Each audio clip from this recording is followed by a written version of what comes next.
contexto pandêmico que nos obrigou a ficar em casa, acentuou a sobrecarga de trabalho das mulheres.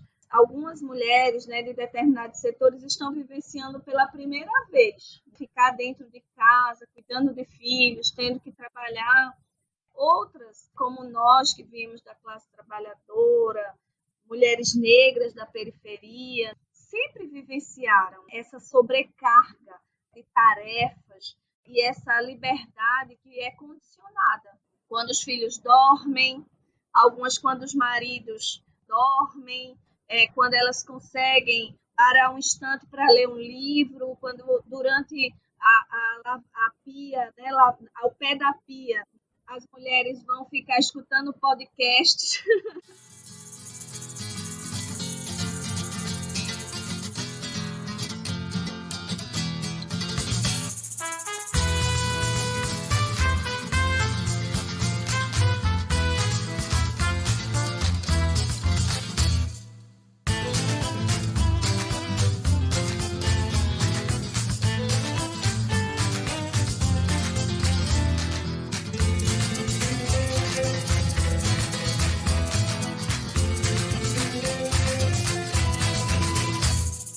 Olá, sejam bem-vindas e bem-vindos ao podcast Compósita, uma forma de aprender sobre a Amazônia a partir da escuta. Eu sou Ramon Reis, antropólogo e idealizador deste podcast.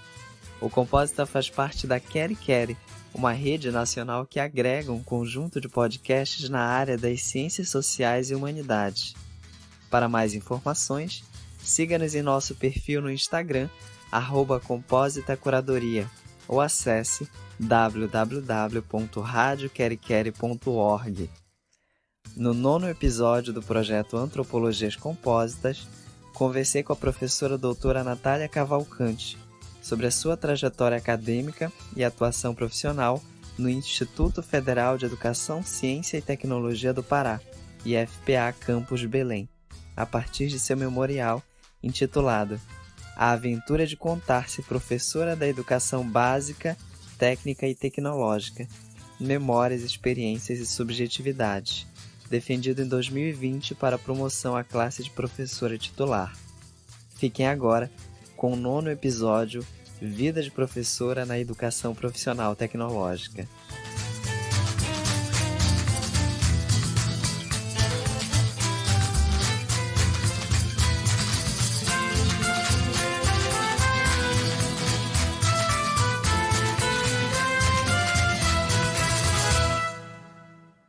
Quero agradecer, Ramon, o convite, né, um podcast que eu tenho acompanhado desde o primeiro episódio com a nossa querida professora Ana Lívia Nauá.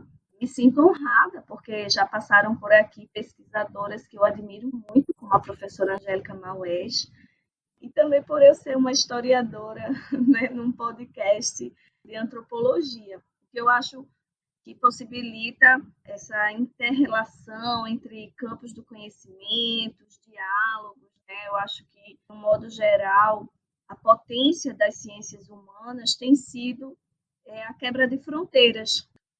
Isso vai conectar diretamente esse nosso papo, que é a relação entre a educação profissional e tecnológica como um campo de conhecimento, como um campo do saber, que atravessa diretamente a tua trajetória, em algum momento dela.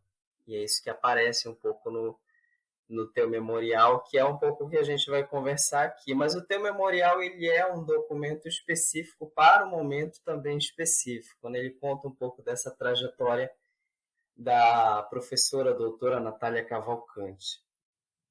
Natália Barros, que era Natália antes de chegar ao Pará, porque em Pernambuco, ainda solteira, eu era uma menina do interior de Pernambuco, filha de uma trabalhadora rural e de um pequeno comerciante, de uma família com mulheres muito fortes, de personalidade forte. Então, a minha mãe, ela não era uma professora do silêncio, embora ela vivesse situações de opressão dentro de casa, mas a minha mãe, ela era uma rebelde.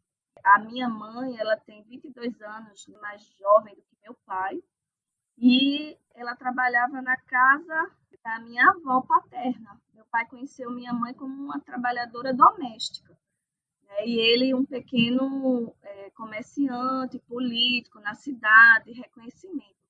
Então, Ramon, esse lugar, ser filha da segunda família, eu acho que esse lugar me deu uma singularidade, um desejo de expansão. Então, muito cedo eu saí da casa dos meus pais, com 16 anos, para estudar na cidade grande, que era Recife. Então, esse lugar de mulher nordestina, filha da classe trabalhadora, essa marca, ela me persegue, né? Ela está comigo e esteve no momento da minha formação na Universidade Federal de Pernambuco, quando eu fiz História. Em 1999, eu entrei na graduação, né? Me formei em 2003, e ao longo da minha graduação, eu percebia que aquele curso estava mais me alienando que despertando, assim, me dando instrumentais, né, como classe trabalhadora, como alguém que sentia as opressões. Quando eu tive a oportunidade de conhecer uma professora Maria de Fátima Guimarães, ela tinha vindo da Espanha, né, da Universidade de Deusto, doutora em gênero. Quando eu me deparei com os textos da Joan Scott, com textos fundamentais como da Safiotti, Gali Rubin, enfim, eu comecei a perceber, a fazer aquela conexão, né, a colocar a lupa da teoria, né, e observar que a minha vida, de muitas colegas, da minha mãe, das minhas tias, elas estavam representadas naqueles discursos teóricos. Começou a fazer sentido o que eu comecei a estudar. Por quê? Porque, de repente, eu não era apenas uma pesquisadora. Eu me vi nativa também daquele campo, para usar um termo da antropologia. Adentrar os estudos de gênero foi, de repente, observar, analisar e perceber opressões históricas e muito próximas da minha vida, né, da minha realidade. Lá no início dessa narrativa, tu falas muito sobre a questão do afeto e da gratidão, como duas categorias que elas vão ser recorrentes nesse processo de ensino-aprendizagem e na tua trajetória como um todo, né? Então, tu pontuas de uma forma muito interessante os vários cruzamentos dentro desses espaços onde tu foi negociando, agenciando, para entrar de diversas formas, né? Às vezes com um pouco mais de uma postura mais enérgica, tendo uma atuação um pouco mais não apenas acadêmica, né, mas trazendo um capital que não está ligado exatamente à universidade. Então, tu mostra exatamente esse movimento dos fluxos históricos, das negociações que eram feitas, dos dilemas, das contradições familiares e pessoais. E aí tu chega num ponto muito bacana que tu diz que tu te teceste, né? Teci-me professora e teço-me ainda, de uma forma sistemática, com dedicação, rigor e um pouco de inventividade. Já no fim da minha graduação, eu já percebia, né, um momento histórico mudando, e com o governo Lula isso foi extremamente positivo, né? A gente tem uma mudança nas universidades, a expansão, a interiorização das universidades, enfim. Então, foi um contexto, né? O momento em que eu entro na universidade era ainda de muita penúria. Então, tinha que se fazer esses acordos entre as famílias para alguém estudar lá. E dentro da universidade, quem fazia o curso de História naquele momento na Universidade Federal de Pernambuco eram os filhos da classe média e até mesmo de classe média alta. Então, meus colegas tinham carro, né? A Universidade Federal de Pernambuco tinha um estacionamento lotadíssimo. E então era uma realidade totalmente diferente da que eu vinha. Eu não tinha computador, eu nunca tinha tido um e-mail. E os professores exigiam que a gente mandasse o trabalho. Não só eu, muitos colegas, né? Mas aqueles da capital já sabiam que era um e-mail. A impressão que se tinha, Ramon, é que nós éramos intrusos ali, que devíamos voltar para o lugar de onde viemos. O encontro com autores como Paulo Freire foi fundamental, não só para a minha prática docente, mas para a minha permanência nesses espaços como a universidade. Quando eu terminei a graduação, eu fui a oradora da minha turma, fui a laureada da minha turma e fiz um discurso com um texto de Dom Helder, né? E era uma verdadeira despedida da vida acadêmica, porque eu sentia isso, que aquilo não fazia parte, né, que era como se aquele dali não me possibilitasse viver, ter uma existência potente, transformadora. E aí, então, esse momento de desesperança com a universidade veio muito dessa universidade para as elites, que era o que existia no nosso país antes dos governos de esquerda. Mas professores como o meu orientador, Antônio Paulo Rezende, que inclusive estudam o afeto de uma perspectiva histórica, o amor, a solidão, ele sempre dizia para mim, Natália, o trabalho é apenas uma dimensão da nossa vida. A universidade é um campo minado e um jogo incerto. Mas a nossa família, na perspectiva dele, naquele momento, a família é algo que você deve valorizar. O afeto, as relações de trocas afetivas, isso fica para sempre.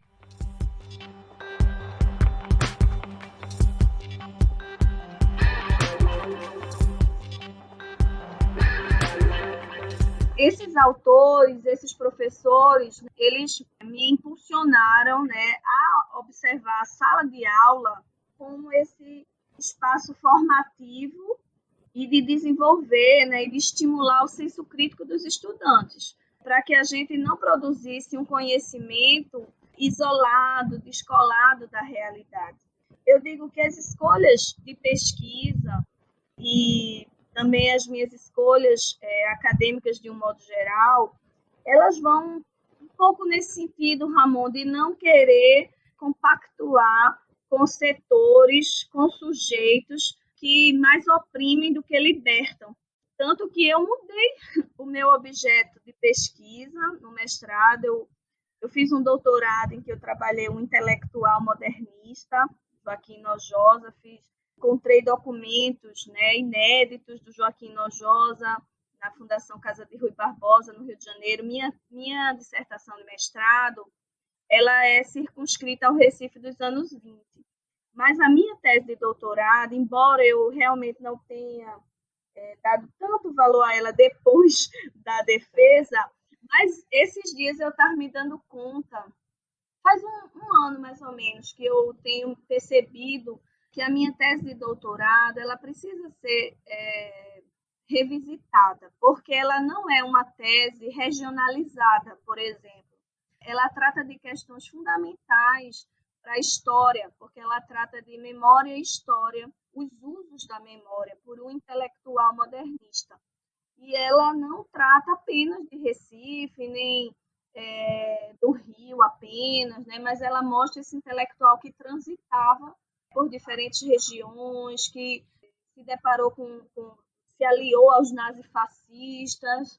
É uma trajetória assim, impressionante do Joaquim Nojosa. Eu produzi essa tese trabalhando em 2 lugares, na Fundação Casa de Rui Barbosa, na Fundação Joaquim Nabuco, trabalhando com arte e cultura contemporânea, uma experiência profissional fabulosa, porque eu descobri que eu podia ser, além de professora, podia atuar na gestão da cultura, isso foi incrível.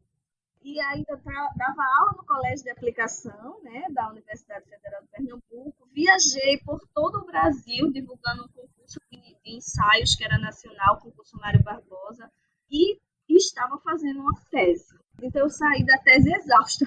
E quando eu terminei a tese em fevereiro de 2012, em março, eu só recebia convite para falar sobre mulheres, sobre feminismo. Aí eu digo que eu tentei me afastar dos estudos de gênero, mas não foi possível, porque, de fato, eu penso que as coisas que eu tenho produzido e meus posicionamentos, eles são demandados, sabe? E acho que eu fiz certo, né, em voltar, porque quando eu casei, vim morar no Pará e me deparei com prática no Instituto Federal do Pará, né, com a educação profissional tecnológica, percebi a ausência dos estudos de gênero, corpo e sexualidade. E tive a oportunidade, então, com um colega, doutor Avelino Neto, do IFRN, e o professor Gleiser, da Universidade de Montpellier, de fazermos.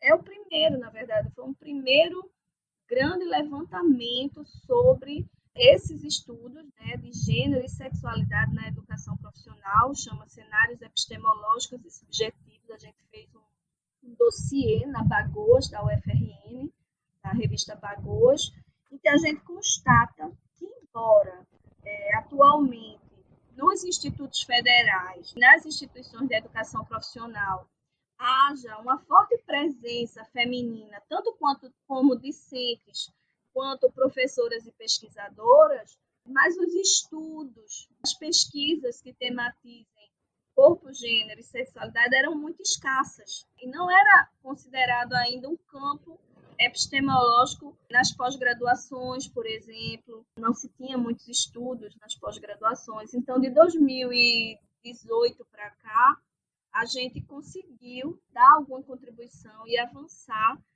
nesse sentido e trazer essa discussão para a EPT.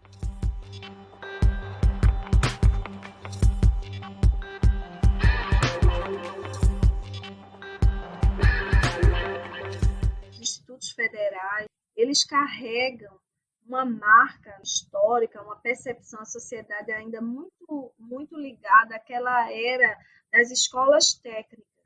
O IFPA já foi Escola Técnica Federal do Pará e que havia um investimento na formação específica para o mercado de trabalho, né? Uma formação técnica que era desassociada da formação humana, da formação geral. Depois a gente tem o momento dos Cefetes, né, dos Centros Federais de Educação Profissional Tecnológica, em que naquele momento começa um processo de verticalização da instituição, com a chegada dos cursos de licenciatura, dos cursos tecnológicos, né, do ensino superior. E nós temos, desde 2008, com os institutos federais, que já têm status de universidade, nós temos, dentro dos institutos, sendo desenvolvido o ensino médio integrado, graduações, sejam bacharelado ou as licenciaturas, especializações e pós-graduações. Por exemplo, o Campus Belém, ele tem, no caso, 3 mestrados: o mestrado em Educação Profissional Tecnológica, o mestrado em Gestão Pública, o mestrado em Engenharia de Materiais, o mestrado em Propriedade Intelectual, que é o Profinit, o ProfEPT, o Profmat, várias especializações. E a carreira dos professores que atuam nos institutos é uma carreira que já prevê o ensino, a pesquisa e a extensão. Nós temos pesquisa de ponta sendo desenvolvida dentro dos institutos. Nós temos dentro do Campus Belém professores de diversas áreas, inclusive que são bolsistas de produtividade do CNPq. Nós temos projetos, por exemplo, um dos projetos que eu participo, aprovado por edital universal do CNPq. Atualmente, eu coordeno com 2 colegas do campus de Castanhal, a professora Tatiana Pará, e uma outra colega da UFRA, projeto de formação de mulheres no estado do Pará, né, projetos de extensão de impacto para atingir 4.000 famílias, projetos de qualificação profissional, de extensão. Nossa carreira ela surgiu em 2012, depois de uma greve das universidades, né, uma greve dos sindicatos por carreira única, e ela é regida, então, pela 12772, que prevê exatamente isso, ensino, pesquisa, extensão, gestão.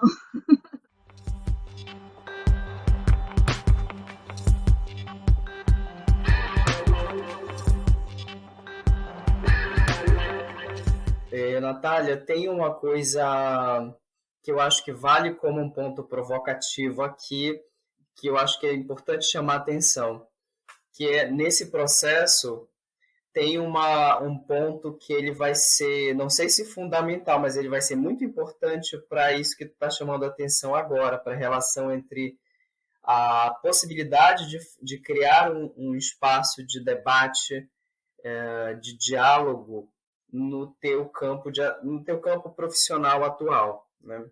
No IFPA, que é a questão dos estudos de gênero e de sexualidade.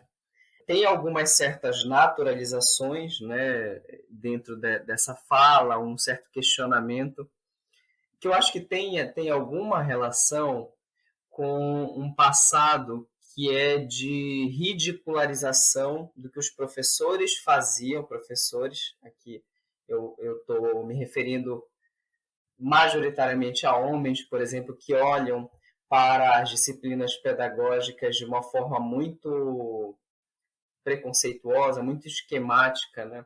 Isso tem uma relação com a própria universidade, né? Como que a universidade se pensa como um campo de formação, mas que não está apenas ligado, né, à questão da pesquisa. Então, tem algumas contradições nesse espaço que eu acho que são interessantes para a gente conversar aqui.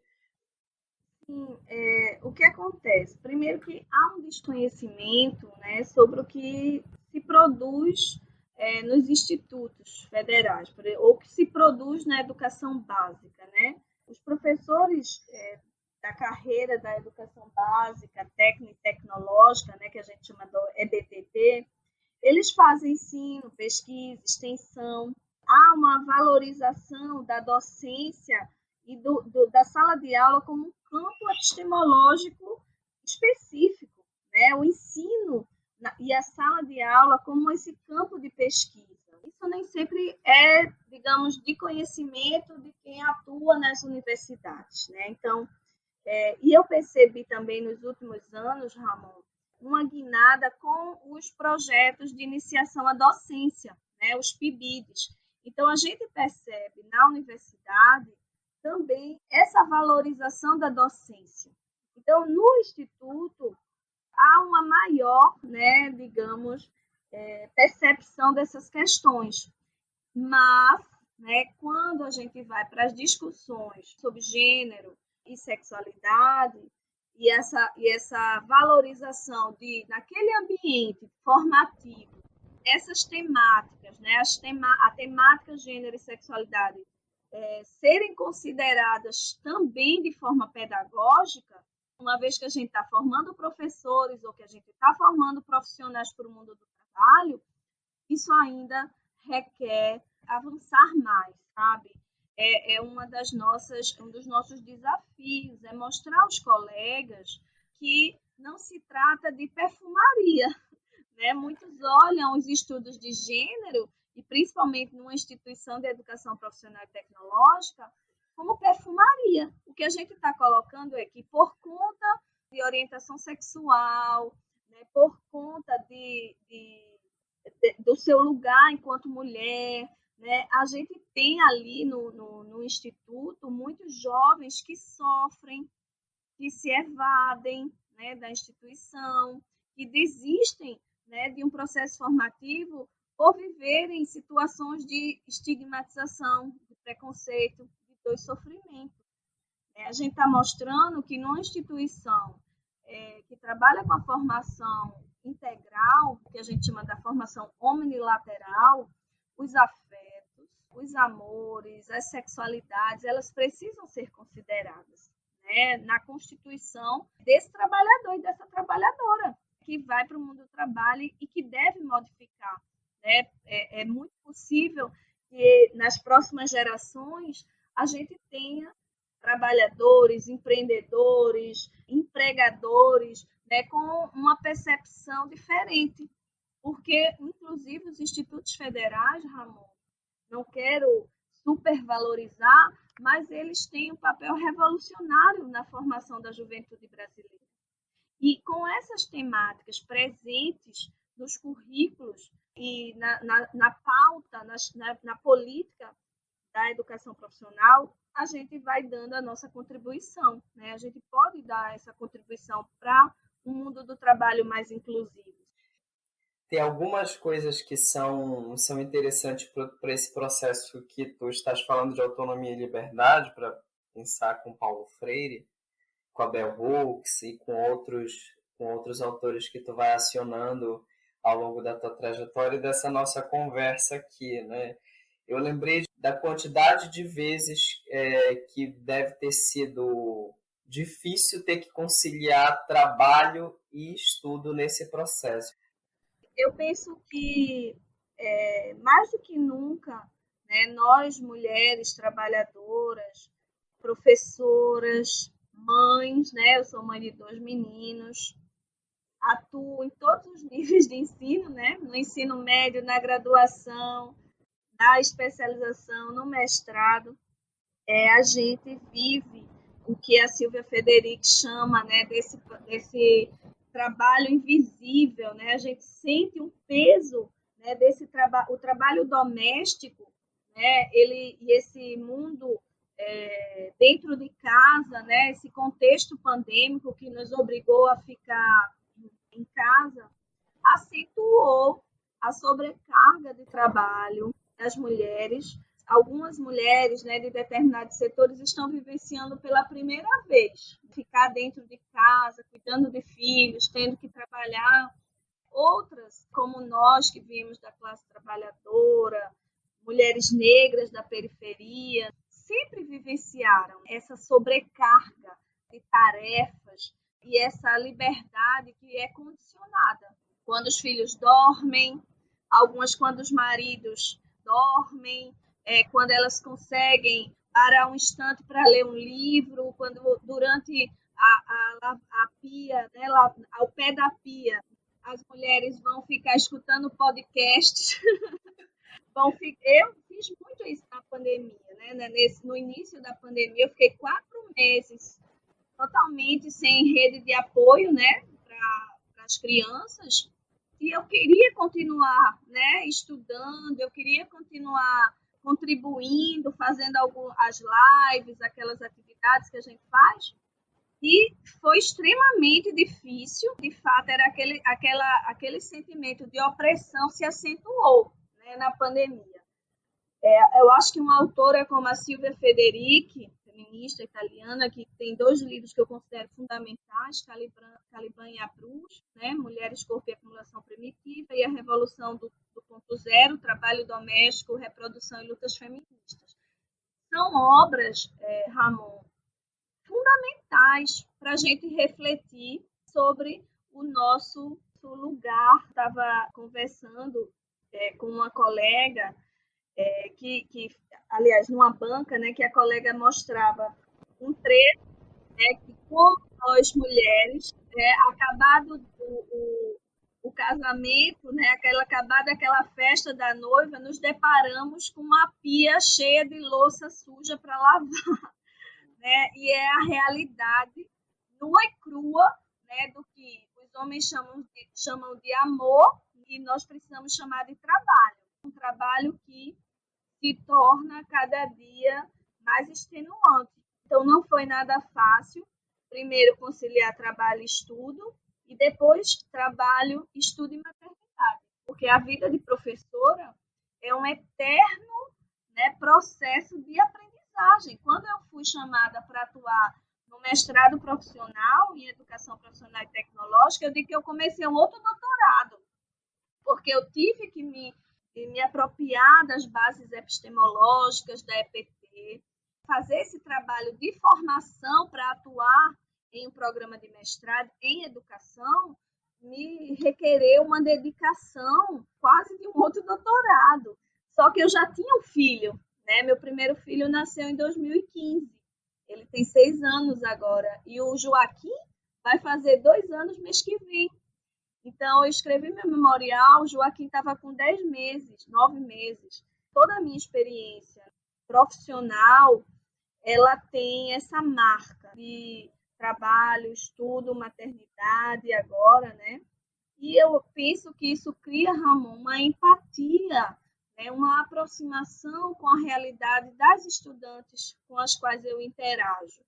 Voltando para a questão do afeto, eu penso que não é possível você educar para a autonomia e para a liberdade sem se colocar no lugar do outro, sabe? Sem ter a empatia, sem ter o afeto, sem olhar aquele estudante como pessoa, né? E não apenas como uma nota, como um número. Eu não ajo assim. Eu, de fato, tenho essa tendência a me aproximar dos estudantes, a tentar compreender a experiência deles, a não fazer pré-julgamentos, a ouvi-los. Isso eu tenho, eu acho que é uma grande influência do Paulo Freire. E, ultimamente, nos últimos anos, lendo a Bell Hooks, como eu me identifiquei, ensinar a transgredir. Tem uma forte influência de Paulo Freire, né? Os diálogos da Bell Hooks com Paulo Freire estão extremamente presentes naqueles textos dela, e eu fiquei apaixonada, porque, nossa, a comunidade de aprendizado, né? A sala de aula para mim, e também os grupos de pesquisa, e também as orientações, né? Eu vejo como comunidade de aprendizado, sabe? Eu gosto de dizer que o feminismo, né, é pessoal, é político e é teórico. Então, não tem como trilhar, né, na perspectiva de uma epistemologia feminista sem, digamos, o feminismo não tem como eu ser uma... agora eu sou uma professora feminista, agora eu sou agora eu ensino feminismo e vou para casa e deixo isso aqui na sala de aula. Ou aqui em casa eu sou feminista e lá no grupo de pesquisa eu vou ser autoritária ou eu vou ser hierarquizante. Veja, não dá, né? Eu acho que o que eu procuro nos diferentes ambientes, né, profissionais e também nas minhas relações pessoais é uma coerência, né? Eu acho que a educação, né, a vida, esse processo formativo, eles exigem coerência, né? Uma coerência de tentar, né, loucamente, desesperadamente, né? Eu acho que essa é uma expressão que eu gosto, assim, eu me sinto, sabe, Ramon, muito desassossegada, sabe? Eu penso que o que tem me movido nos últimos anos, desde que eu acho que eu entrei no Instituto Federal do Pará, é um desassossego, sabe? Eu sou muito desassossegada, porque eu observo muitos desafios para as mulheres e muitos desafios, inclusive para mulheres que estão ocupando lugares de poder, professoras na sala de aula, né, de tentar criar relações mais horizontais, dialógicas, né, que extrapolem o conhecimento específico e estimulem, né, as meninas a produzirem conhecimento, a não terem medo de ousar, né, a participarem de editais, a falar em público, porque é um desafio de todas nós, todas nós. É desassossego de perceber uma instituição que não tem uma política para acolher as estudantes mães, que a gente tenta criar fissuras, né? Mostrar essa necessidade dessas mulheres, dessas meninas que se tornam mães permanecerem na instituição. Na minha prática profissional, isso aparece, né? Eu acho que eu fico meio... Tanto que, se você observa meu currículo, né? Às vezes, eu me espalho, né? Tem uns momentos assim que eu saio de uma área, vou para outra, tentando um tema, por exemplo, a temática da maternidade, das redes de apoio à maternagem, né? Eu, de 2016 a 2018, desenvolvi 4 projetos com a iniciação científica, com a participação de meninas estudantes do ensino médio, fazendo pesquisa sobre essa temática. E foi tão interessante, porque ali eu era nativa e pesquisadora, mais uma vez, essa experiência da maternidade mobilizando a produção do conhecimento, mas o que eu não sabia, Ramon, é que aquela experiência da iniciação científica, ela teria um impacto na vida das estudantes para além daquele momento específico. Tive alunas que estavam prestes a desistir do curso e que, depois da experiência da iniciação científica, com um tema ligado ao parto e maternidade, foram fazer medicina.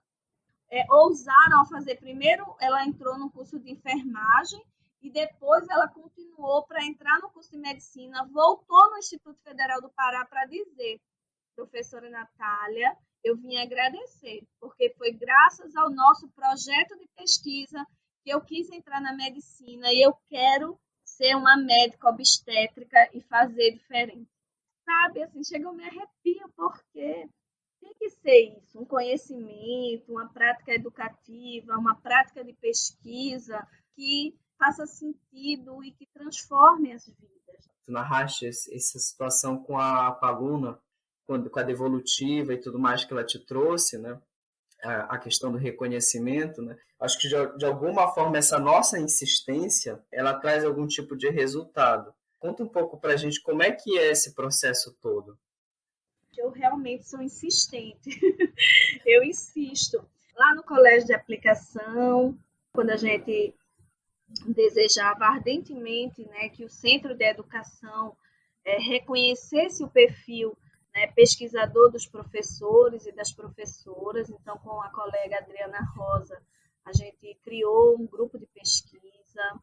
A gente mostrou que, embora na Universidade Federal de Pernambuco existisse assim, alguma pesquisa, né, sobre gênero, nos departamentos, né, de história, de ciências sociais, até mesmo de filosofia, mas na educação básica e ali, principalmente no colégio de aplicação, havia necessidade, né, de discussões, né, que considerassem a abordagem de gênero na educação básica, né? Então, a gente insistiu com projetos de ensino que traziam esse debate.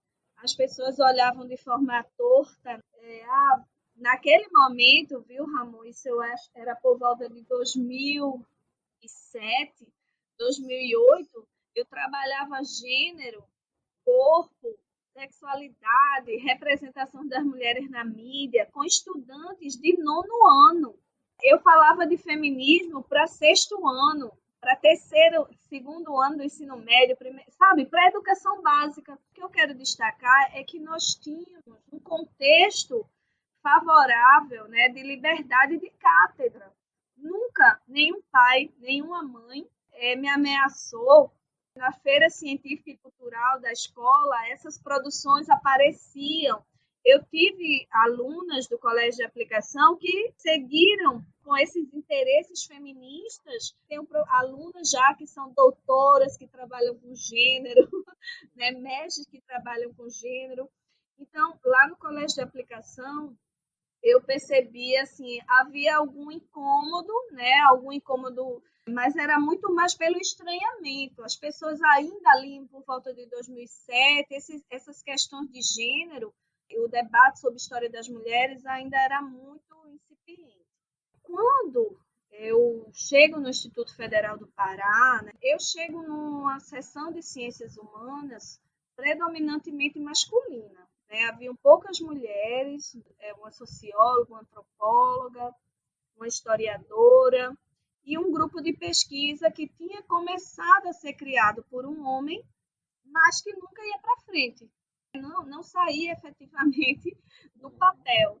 Foi realmente muito desafiador trazer para aquele grupo uma perspectiva de grupo de pesquisa que não fosse com um fim político, mas acadêmico, porque uma marca muito forte no Instituto Federal do Pará, e mais especificamente no campus Belém, é a política como um motor das relações.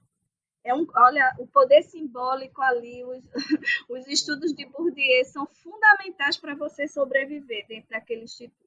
Me movia naquele momento muito o desejo da gente ter uma tradição de pesquisa, da gente garantir aquele grupo de pesquisa efetivamente como um campo, não apenas para fins de PIT e RAD, né, para carga horária docente, mas efetivamente um grupo que pudesse trazer contribuições, estudar, pesquisar e que fosse registrado no CNPq. Isso foi muito difícil, Ramon. Eu fiz muitas inimizades, porque trazer essa questão da necessidade de um grupo de pesquisa acadêmico, efetivamente, foi difícil. O nosso instituto tem mulheres numa pró-reitoria de pesquisa, tem algumas mulheres diretoras de campus, elas sofrem muito também. É muito perverso, é árdua a luta, mas assim, eu penso que temos que ocupar esses espaços bem, né, fazer um bom trabalho, mostrar que é possível fazer gestão, fazer pesquisa, fazer gestão de ensino, né, fazer a política sindical numa perspectiva feminista. E isso pode criar resistências, estranhamentos, mas faz parte do processo. Dentro desse processo, Natália, isso tem um impacto direto nas vivências dos alunos. Eu acho interessante comentar o impacto direto dessa produção que é feita, do lugar que tu ocupa, né, na experiência dessas meninas, dessas mulheres, desses rapazes, desses meninos, desses homens. Como é que isso tem impactado nessas vivências? Né? O que é que vocês têm conseguido durante esse processo? A gente atua na iniciação científica, né? E aí nessa iniciação científica, isso aí eu estou falando, por exemplo, no campo da pesquisa, com essa temática. Então, a gente tem estudantes do ensino médio, estudantes de graduações e os estudantes das pós-graduações. De 2016 para cá, eu tenho primeira contribuição, né, é que o tema gênero e também sexualidade começou a ser tema, né, de TCCs dos estudantes da pedagogia, por exemplo, porque o nosso curso da licenciatura História é bem recente, começou ano passado.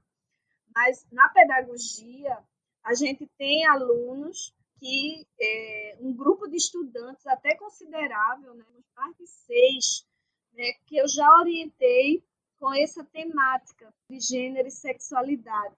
Na iniciação científica, né, a gente tem trabalhado com a história das mulheres também, com a questão, com estudantes do ensino médio e de graduação. E na pós-graduação, no mestrado, eu já tenho também estudantes, né? Eu sou de uma linha de pesquisa e organização e memória da educação profissional, mas também contribuo na linha de práticas educativas. E nas duas linhas, a gente tem trabalhado com a abordagem de gênero. Então, eu posso te dizer que nos últimos anos eu tenho sido muito procurada como alguém que acolhe essas pesquisas. Em alguns momentos, eu, inclusive, fico sobrecarregada, porque eu fico aquele medo, né, aquele receio desses alunos ficarem sem orientação, porque algumas vezes os professores querem que eles mudem o tema. Eventualmente já vivi essa situação. Então, eu tenho contribuído, né, eu penso que já se tornou um campo temático. Os estudantes procuram o nosso grupo de pesquisa, porque sabem que lá a gente estuda epistemologia feminista, história das mulheres, gênero, sexualidade, sabe? Então, eles sentem interesse, demonstram interesse por esse tema. Também, Ramon, algo que eu quero destacar é, por exemplo, os estudos que nós temos feitos recentemente. Uma aluna minha defendeu um TCC sobre a resolução de uso do nome social dentro do campus Belém. As pesquisas, né, elas também têm se voltado para compreender como as políticas estão sendo vivenciadas dentro da instituição, como os sujeitos avaliam essas políticas, E a gente, inclusive, o trabalho da aluna foi socializado com a PROEM do IFPA para contribuir com essa política de inclusão dentro esse debate sobre diversidade, né, dentro da nossa instituição. Então, penso que tem sido essa contribuição, mas também tenho colegas, né, interlocutoras importantes no nosso campo, que é a professora Kirla Anderson, né, que tem sido uma pesquisadora bem parceira. Nós temos publicado algumas coisas, inclusive internacionalmente, com nossos estudantes, em dossiês, em coletâneas. Os estudantes e as estudantes se sentem muito gratificadas por essas oportunidades, né, de socializar as pesquisas, participam dos eventos acadêmicos. Tenho também a professora Márcia Lopes, da Pedagogia, que é também uma outra parceira, a professora Cátia Bárbara, no campus do interior, e o professor Jaime, eles estão no campus de Paragominas. Então, dentro do IFPA, Ramon, a gente tem, não especificamente no campus Belém, né, temos grandes historiadoras, né, e pesquisadores que estão contribuindo com os estudos, né, de gênero e sexualidade na educação profissional. A professora Ana Célia Guedes, do campus Breves, que trabalha com feminismo negro. O professor José Luiz. Enfim, há uma rede dentro do IFPA de pesquisadores preocupados, inclusive, com a abordagem de gênero e sexualidade no ensino médio integrado.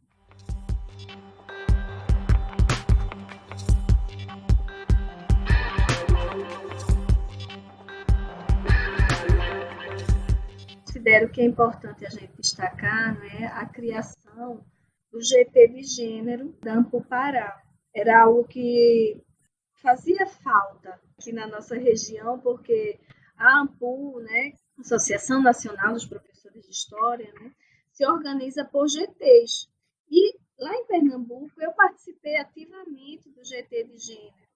E quando cheguei aqui no Pará, eu percebi que não havia o GT de Gênero e como é que isso se configurava numa ausência de, por exemplo, simpósios temáticos nos encontros regionais especificamente sobre gênero, em mesas mais voltadas para as questões de história das mulheres, embora houvesse uma produção significativa de algumas colegas, né, instituições como o EPA, o FPA, o Unifespa, que na rede estadual, mas estávamos dispersas.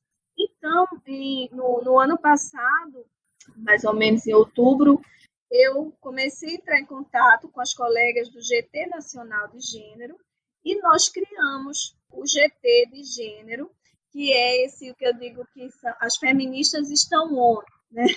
É um grupo de mulheres feministas, de historiadoras feministas, que não estão apenas na universidade, mas também na rede estadual, municipal de ensino, em várias instituições do Pará. Eu divido esse GT com a professora Ana Lídia Nauá, da UEPA. Então, sem dúvida, né, já é um espaço muito potente de fortalecimento dos estudos de gênero, corpo e sexualidade na história, na antropologia, nas instituições de ensino e pesquisa aqui da nossa região. E também, Ramon, eu gostaria de dizer que a criação do curso de História no Campus Belém do IFPA, certamente nós teremos importantes contribuições saindo do IFPA em breve. No momento, nós temos um projeto que chama Memórias do Trabalho e da Educação, experiências e narrativas de professoras da educação profissional e tecnológica, em que a gente dá visibilidade à trajetória de professoras em diferentes momentos da nossa instituição. Esse projeto eu desenvolvo na iniciação científica e também com alunos do mestrado, né? Um está trabalhando, investigando as professoras da educação física, outro tem trabalhado com as mulheres na gestão do campus Tucuruí. Então, tem sido um guarda-chuva, né, esse projeto, para construir essa história das mulheres na educação profissional e tecnológica. E também tenho um projeto no momento, que eu estou desde 2018, que chama Corpo, Gênero e Sexualidade, cenários subjetivos e epistemológicos, que tem financiamento do edital universal do CNPq, é coordenado pelo professor Dr. Avelino Neto, do IFRN, e que é em rede, né? E que a gente tem publicado várias coisas nos últimos anos dentro do guarda-chuva desse projeto, sabe?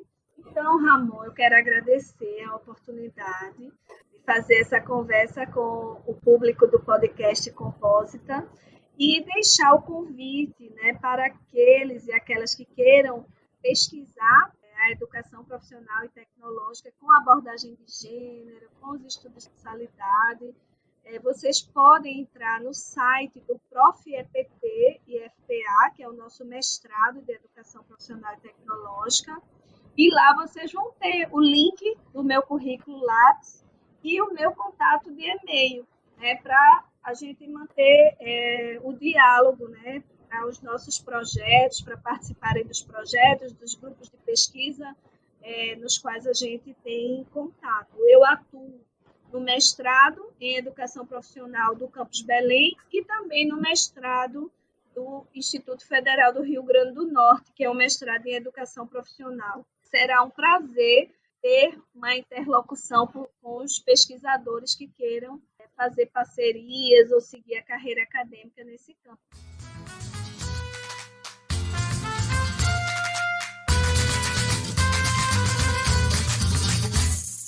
Você ouviu o 9º episódio do projeto Antropologias Compósitas, uma produção de Ramon Reis. As vinhetas que compõem o episódio são de Purple Planet Music. Podcast Compósita, uma forma de aprender sobre a Amazônia a partir da escuta.